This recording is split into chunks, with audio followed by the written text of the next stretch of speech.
Hola amigos, hoy vamos a hacer una hermosa decoración para hogar.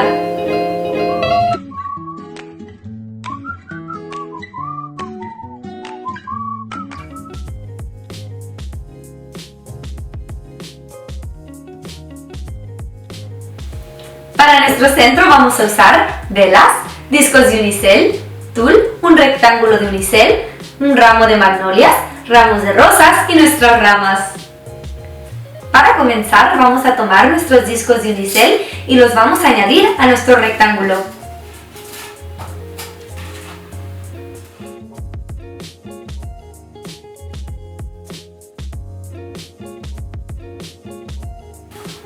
Ahora vamos a tomar nuestro tul y vamos a cubrir nuestro unicel.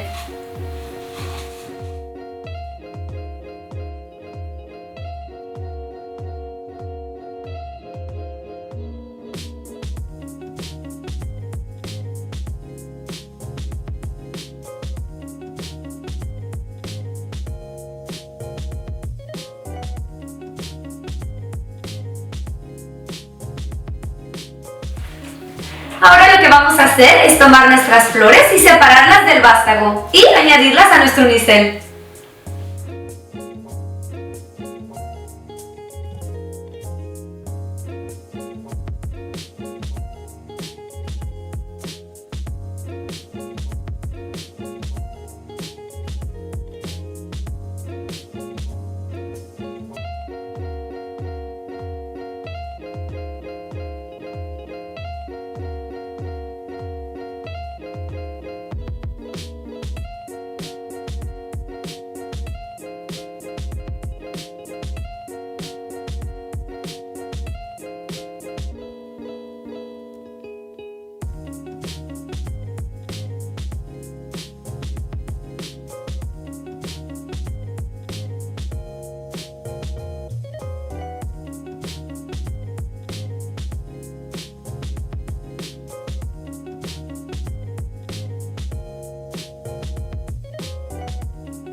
Ahora que hemos terminado agregando todas nuestras flores, vamos a añadir nuestras velas y agregar nuestras ramas.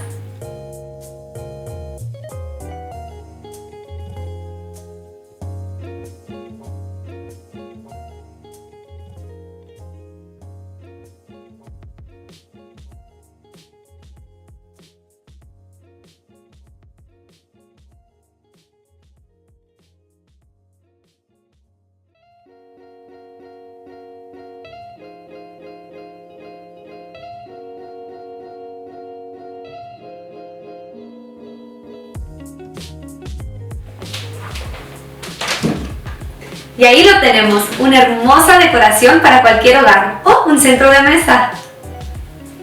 Y ahora que hemos hecho nuestro centro, no olviden suscribir para el siguiente video. Para preguntas o sugerencias, visiten lacrafts.com o dejen un comentario.